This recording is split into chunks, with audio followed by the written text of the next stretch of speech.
Hi friends, welcome to our channel. మేము ఈరోజు మేడారం జాతరకి వెళ్ళాము, సమ్మక్క సారలక్క జాతరకి. అయితే పోయిన పౌర్ణానికి అయిపోయింది. ఇప్పుడు కూడా జనం తక్కువగా వస్తున్నారంటే సర్లేని తెల్లారగట్ట 4ంటికి లేచి ఇంకా 3ంటికి లేచి 4ంటికి రెడీ అయ్యి బయలుదేరి వెళ్ళాము. అక్కడికి వెళ్ళేటోడికి 9 అయింది. మధ్యలో ఒక అరగంట టిఫిన్ దగ్గర ఆపాములే, మైబాద్ దగ్గర. అక్కడ టిఫిన్ చేసాము, తలా ప్లేట్ తిని మళ్ళీ బయలుదేరి వెళ్ళేటప్పుడు 9:30 అయింది. ఇక అప్పుడు ఈ బంగారం తీసుకుందామని ఇక్కడికి వచ్చాము. బంగారం అంటే బెల్లం బంగారం అమ్మవారికి. అక్కడ సమ్మక్క సారక్కకి నైవేద్యం పెట్టేది ఇదే బెల్లమే. కొబ్బరికాయ కొడతారు, బెల్లం పెడతారు. అయితే బెల్లం తీసుకోవడానికి మేము వాళ్ళంటి వెళ్ళాంగా. శేషం ప్రసాద్ గారు వాళ్ళు, సుధమ్మ వచ్చారు. వాళ్ళ అబ్బాయి పేరున ఒక 80 కేజీలు బంగారం కొని అమ్మవారికి ఇద్దామన్నారు. ఆ బెల్లం బేరం అడిగి కొన్నాము. అగో ప్రసాద్ ఎత్తుకుంటున్నాడు. వాళ్ళ అబ్బాయి పేరే కొన్నాడు 80 కేజీలు. వాళ్ళ అబ్బాయి వెయిట్. అబ్బాయి లండన్లో ఉంటాడు. ఆ అబ్బాయి మొక్కున్నారంటే ఇచ్చారు. ఆ బెల్లం తలొక్కుంది నెత్తిమే పెట్టుకుని అమ్మవారి దగ్గరికి నడుచుకుంటూ వెళ్ళాలి. 15 కేజీలు వెయిట్ ఉంటుంది అది. ఆ కాట అలా కనపడింది కదా ఇందాక, దాంట్లో కూడా ఒక పక్క బంగారం పెట్టి ఒక పక్కన మనిషిని కూర్చోబెట్టి తోస్తారనమాట. ఇక తలొక్కుంది ఎత్తుకుని బయలుదేరి వెళ్ళాం లోపలికి, అమ్మవారి గద్దెల దగ్గరికి. ఫస్ట్ సమ్మక్క దగ్గరికి వెళ్ళాలి. సమ్మక్క, సారలమ్మ, గోవిందరాజులు, జంపన్న అనమాట. అంటే సమ్మక్క గోవిందరాజులు భార్యాభర్తలు. సారలమ్మను జంపన్న వాళ్ళ పిల్లలు అనమాట, కొడుకు కూతురు. వీళ్ళందరూ వీరనారు అప్పుడు యుద్ధం చేశారనమాట. వెనకడ యుద్ధం చేసి యుద్ధంలో మరణించి అట్లా దేవతలుగా అయ్యారని చెప్పి ఆ వనదేవతలుగా కొలుస్తారు అక్కడ వాళ్ళందరూ, కోయిదోర్లందరూ. అక్కడ ఎక్కువ వీళ్ళే ఉంటారు అడవిలో. మునుగు, అటు పసర, ఇటు మేడారం, ఇవన్నీ అడవిలు అనమాట. అడవిలో ఊళ్ళు అయ్యి. అయితే చాలా అడవిల్లో ఉన్నప్పుడు అప్పుడు రాజులకి వాళ్ళకి యుద్ధాలు జరిగాయంట. వాళ్ళల్లో యుద్ధం చేసి వీరమరణం పొంది వీళ్ళు దేవతలుగా అయ్యారంట. సమ్మక్క ఫస్ట్ ఒక కోయిదారులకు దొరికిందంట, చిన్న పాపలాగా అడవిలో. ఎట్టా పుట్టింది, ఎక్కడి నుంచి వచ్చిందనేది తెలీదు. అది వరాన పుట్టింది, దేవుడు వరాన అని చెప్పి కోయిదారులు పిల్లలు లేకపోతే దేవుడు ఇచ్చాడని చెప్పి అనుకున్నారంట. ఆ పిల్లని పెంచి పెద్ద చేసి గోవిందరాజులు అనే రాజుకి ఇచ్చి వివాహం చేశారంట అప్పట్లో. ఆ స్టోరీ చెప్పారు మాకు. వివాహం చేస్తే అటు వాళ్ళిద్దరికి కలిపి పుట్టిన పిల్లలే వీళ్ళు, జంపన్నాను, సారలమ్మ. ఈ నలుగురు కలిసి అప్పుడు రాజులు యుద్ధాలు ఉండేయంట. యుద్ధాలు చేసినప్పుడు వీళ్ళు వీరమరణం పొందారంట. ఈ జంపన్న అన్న అతను ఈ వాగులోకి వెళ్ళి దూకేశాడంట. దూకి ఆ వాగు ఒడ్డును కనపడ్డాడంట. తర్వాత ఈ కోయిదారులు ఎదుగుతుంటే అప్పుడు చనిపోయి అక్కడ కనపడ్డాడు కాబట్టి జంపన్న వాగు అంటారు దాన్ని. ఆ వాగులో స్నానం చేసి సమ్మక్క సారలమ్మ దగ్గరికి వస్తారు, ఈ వనదేవతల దగ్గరికి. ఇప్పుడు కూడా చిలకల గట్టు అనేది ఒకటి ఉంది అక్కడ. ఆ చిలకల గట్టు దగ్గర కుంకుమ భరణి ఉంటుందంట. ఈ ప్రతి సంవత్సరం 2 ఏళ్ళకు ఒకసారి జాతర వస్తుంది. సంవత్సరం చేసేది మినీ జాతర అంట. ఆ పెద్ద జాతర వచ్చేటప్పటికి 2 సంవత్సరాలకు ఒకసారి చేస్తారు, మన తిరుపతమ్మ తల్లిలాగా. అయితే ఆ జాతరకు టయానికి వచ్చేటప్పటికి ఈ కుంకుమ భరణి అనేది పెళ్లిగాని ఒక బాబుతో తెప్పిస్తారంట. అక్కడి నుంచి తెప్పించి మళ్ళీ జాతర అన్ని రోజులు ఉంచి 4 రోజులు ఏమో జాతర చేస్తారు ఇక్కడ గద్దెల దగ్గర పెట్టి. ఈ జాతర అయిపోయాక అది గద్దె దగ్గరికి వెళ్ళొస్తున్నారు మా అమ్మాయిళ్ళు, మనవరాలు. వెళ్ళొచ్చాక ఈ కుంకుమ భరణి మళ్ళీ తీసుకెళ్ళి లాస్ట్ రోజున మళ్ళీ పెడతారంట, 2 సంవత్సరాలకు ఒకసారి. అట్లా కుంకుమ భరణి అనేది ఎవరికి కనపడదు. అక్కడికి వెళ్ళేటప్పుడు అదృశ్యం అయిపోద్దంట. అక్కడ పెడితే మళ్ళీ వెళ్ళి చూస్తే ఉండదంట. అదొక నమ్మకం. జాతర చేస్తారు. ఇక మన వాళ్ళందరూ బెల్లం అప్పచెప్పారు బంగారాన్ని అమ్మవారికి. అయితే 8 కుందులు వచ్చినాయి కదా, 5 కుందులు ఆ దేవుడి దగ్గర పెట్టారు. పెట్టి 3 కుందులు మీరు తీసుకెళ్ళి మీ వాళ్ళకి పెట్టుకోండి, మీరు ఎవరికి పెట్టుకుంటారో అన్నారు వాళ్ళు పూజారులు అక్కడ చేసే ఆయన. సర్లేని 3 కుందులు తీసుకొచ్చి బయటకు వచ్చాక 2 ఏమో మేము మా కారులో పెట్టుకున్నాం. మళ్ళీ తిరిగి తీసుకొచ్చి ఇక్కడ ఇళ్ళకాడ వాళ్ళకి పెట్టాలని. ఇంకా అక్కడ ఒక కుందేమో అబ్బాయి పగలగొట్టి అందరికి పెడతాడు. వాళ్ళ అమ్మ నెత్తి మీద కూడా తీసుకున్నాడు. వీళ్ళందరూ మనోళ్ళే. 20 నెంబర్స్ వెళ్ళాం మేము. 20 నెంబర్స్ కలిపి ఈ గుళ్ళోకి వెళ్ళి వచ్చాక అప్పటికే టిఫిన్ చేశాక ఇప్పుడు ఈ ఫస్ట్ వెళ్ళేది సమ్మక్క గద్దె దగ్గరికి వెళ్తున్నాము. ఇది సమ్మక్క గద్దె అనమాట.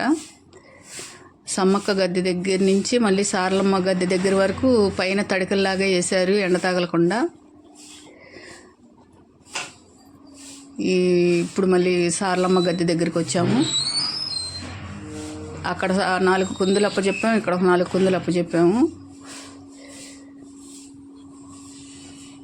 అసలు నిన్న ఆదివారం అయ్యిండి కూడా చాలా రష్గా ఉంది. జాతర అయిపోయినాక కూడా ఇంత రష్ ఉందో, జనం బాగానే వచ్చారు. 3 కుందులు మాకు ఇచ్చారు కదా, ఒక 10 కేజీల కుంది పగలగొట్టి మా అబ్బాయి పెడుతున్నాడు. వాళ్ళందరికీ అడిగిన వాళ్ళందరికీ పౌడి శంగి చాపి తీసుకుంటున్నారు. వాళ్ళందరికీ పెట్టాడు 10 కేజీల బెల్లం. ఈ 2 కుందులు తీసుకెళ్ళి మా కారులో పెట్టుకున్నాం. కారులో పెట్టుకున్నాక అక్క కూడా, లక్ష్మీ అక్క కూడా కూర్చుంది. ఇక మా అబ్బాయి మా మనవరాలు అటు వెళ్తున్నారు. ఈ కోళ్ళంట ఎదురు కోళ్ళంట, వాళ్ళకి 150 ఇచ్చి ఆ కోడిని తీసుకుని గుడి ఎదురుగుండా ఎగరేయాలంట. దీన్ని ఎదురుకోడి అంటారంట. దాన్ని ఎదురుకోళ్ళు మొక్కుంటారంట. మళ్ళీ ఆ కోడి ఆమె తీసుకుంటుంది, అది ఎదురుకోళ్ళు అంటారంట. ఇక గోవిందరాజులు గద్దె దగ్గరికి వచ్చారు. జంపన్న గద్దె, గోవిందరాజులు గద్దె 2 మగవాళ్ళు ఎడంగా ఉన్నాయి. వాళ్ళ అమ్మ కూతుర్లు అటు పక్క ఉన్నాయి. ఏదైనా వనదేవతలు వాళ్ళ నమ్మకాన్ని నిలబెడతారు. ఎక్కడెక్కడోళ్ళు కూడా, కర్ణాటక నుంచి కూడా ఒకటి వచ్చింది వాహనం. మేము దాని రిజిస్ట్రేషన్ నెంబరు కర్ణాటక అని ఉంది. కర్ణాటక నుంచి కూడా వచ్చారు చూడండి. అసలు ఇక్కడ ప్రసాదాలు అమ్ముతున్నారు. చిన్న లడ్డూలు 2 వచ్చేసి 30 రూపాయలంట, పెద్ద లడ్డు వచ్చి 50 రూపాయలంట అని చెబుతుంది మా మనవరాలు. చిన్న లడ్డూలు 2ను. ఇదిగో గోవిందరాజుల గద్దె అనమాట. ఈ గోవిందరాజుల గద్దె దగ్గర బొట్టు పెట్టుకుని కొబ్బరికాయ కొడుతున్నారు. కానుకెత్తి పళ్ళెంలో వేస్తున్నారు. ఆమె కూర్చుంది అక్కడ. మా మనవరాలు చూడు బొట్టు పెట్టుకుంటుంది గోవిందరాజుల గద్దె దగ్గర.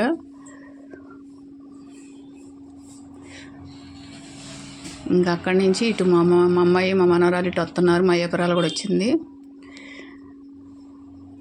ఇంకా మేమందరం కలిసి బయటకు వస్తున్నాం. అందరం కలుసుకున్నాం అక్కడ. అందరం కలుసుకుని బయటకు వచ్చి ఈ గంటలు కట్టారు బారిన. ఈ వత్తంటే కోయిదారులు కూర్చున్నారు. రండి మీరు మొఖాలు చూస్తే మీరు మంచోళ్ళలాగా ఉన్నారు అది ఇది అని పిలుస్తున్నారు. భలే కామెడీగా అనిపించింది. నన్నైతే ఒక ఆయన అన్నాడు, అమ్మ నీ నోట్లో మాట దాచుకోవు, నీ ఏది ఉంటే అది చెప్పేస్తావు రా, నీకు జాతకం ఉంది, నీకు చెబుతా అన్నాడు. నాకైతే ఎంత నవ్వు వచ్చిందో. సర్లే అని వచ్చాము. మా ప్రసాద్ వాళ్ళు కూర్చుని జ్యోతిష్కం అడిగితే ఏదేదో చెప్తున్నాడు. సర్లే అని అక్కడి నుంచి గుళ్ళోంచి వచ్చాక మేకపోతుని కొంటామన్నారు వీళ్ళు. మేకపోతుని కొని మేము పాలు పొంగిచ్చే దగ్గర పూజ కడతారనమాట. ఇక్కడ పూజ కట్టారు. డోర్లు వేయమంటున్నారు. మండపంలోకి వచ్చి పూజ కట్టాము. అదే పూజ కట్టి అంటే ఎదురు మండలు పెట్టాలన్నమాట. అక్కడ ఎదురు బొంగులు ఆకులు తీసుకొచ్చి మండలు 2 పెట్టి పూజ కడతారు. మా మేకపోతే ఎప్పటికీ జలతర ఇవ్వట్లేదు. జలతర అయిపోతే మా ముందు ఒకళ్ళు పూజ చేసుకుని అప్పటికే వాళ్ళు భోజనం చేస్తున్నారు. వాళ్ళు అన్నారు మా దగ్గర కళ్ళు ఉంది, అమ్మవారికి కళ్ళు ఆరిపోతే ఎమ్మటే జలతర ఇస్తుంది అన్నారు. ఇది కూడా ఉందనుకుని మా అబ్బాయి వెళ్ళి మా ప్రసాద్ వెళ్ళి ఆ కళ్ళు బాటిల్ తీసుకొచ్చి అమ్మవారికి పోసాడు. ఇట్లా మూత తీసి పోతున్నాడో లేదో జలతర ఇచ్చేసింది అమ్మవారు. సర్లే అని అక్కడి నుంచి మేము వచ్చేస్తున్నాం. ఒక అడవిలో ప్లేస్ చూసుకుని వంట చేసుకోవాలన్నమాట. వత్త ఈ వాగు దగ్గర వీడియో తీసుకుంటానయ్యా అన్నా నేను మా అబ్బాయిని, మా అల్లుడిని. ఇక్కడ స్లోగా వెళ్ళయ్యా ఈ బ్రిడ్జి మీద, నేను ఈ వాగు వీడియో తీస్తానంటే ఆపాడు. స్లోగా వెళ్తున్నాడు. జంపన్న వాగు అంటే ఇదే. నీళ్ళు వచ్చినప్పుడు వర్షాకాలం ఆ పెద్ద వాగు నిండా నీళ్లు ఉంటాయి. అక్కడ ఒక మనుషులు స్నానాలు చేస్తున్నారు చూడండి. ఇప్పుడైతే ఒక్క దగ్గరే పెట్టారు 4 పంపులు. అది వరకు అయితే పెద్ద జాతర అప్పుడైతే ఇదంతా ఫుల్ రష్ ఉంటుంది. అసలు జనం ఖాళీ ఉండరు. ఆ వాగంతా ఆ మెట్లు కట్టినంత లెక్క పంపులు పెట్టేస్తారు. ఇప్పుడేం లేవు, ఒక్క దగ్గరే పెట్టారు. ఆ ఒక్క దగ్గరే స్నానాలు చేసేవాళ్ళు చేస్తున్నారు. మేమైతే ఇంట్లోనే 3ంటికి లేచి 4ంటికి స్నానాలు చేసి అట్లా వెళ్ళిపోయాము. ఇక్కడే 4ంటికి 4:30కి బయలుదేరి వెళ్ళాక ఇది రాయి చెట్టు ఉంది కదా, ఈ రాయి చెట్టు దగ్గర ఉయ్యాలు కడతారు. పిల్లలు లేనోళ్ళు పిల్లలు కలుగుతారంట. అది ఎవరి నమ్మకం వాళ్ళది. అక్కడ ఒక పెద్ద ఆర్చ్ ఉంది కదా, ఆ ఆర్చ్ కాంచి మేము అడవిలోకి వచ్చేసాము. ఇక ఈ ఎక్కడ నీళ్లు ఉంటే అక్కడ ఆపుకుని కారు ఆ అడవిలో చెట్ల కింద ఎదురు గుమ్మెల కింద వండుకోవాలి. మేమైతే ఒక చేలో పంపు బోరు ఆడుతుంది. ఆ బోరును చూసి మేము కారు లాపి యువతల అడవిలోకి వచ్చి ఇదంతా బాగు చేసుకున్నాం. ఈ ఆకులు ఇక్కడే చూడండి, ఎదురు గుమ్మల దగ్గర వండుకుందామని అక్కడ ఆపి ఇక పొయ్యిలు పెట్టాము. ఆ ఓడల మీద ఊగుతున్నారు పిల్లలు. కట్ల పొయ్యి పెట్టి 2 పొయ్యిలు, ఒక పొయ్యి మీద చారు, ఒక పొయ్యి మీద అన్నం పెట్టేశాము. నేను ఏది తింటానికి తీసుకెళ్తే అవి పెట్టాను వాళ్ళకి. కారపూసాను నేను ఇంట్లో చేసా. బఠానీలు కొనుక్కెళ్ళా. చెగోడీలు, బఠానీలు, కారపూసాలు తిన్నాము. థ్యాంక్ యూ అండి. చూస్తారు కదా, సబ్స్క్రైబ్ చేయండి, లైక్ చేయండి.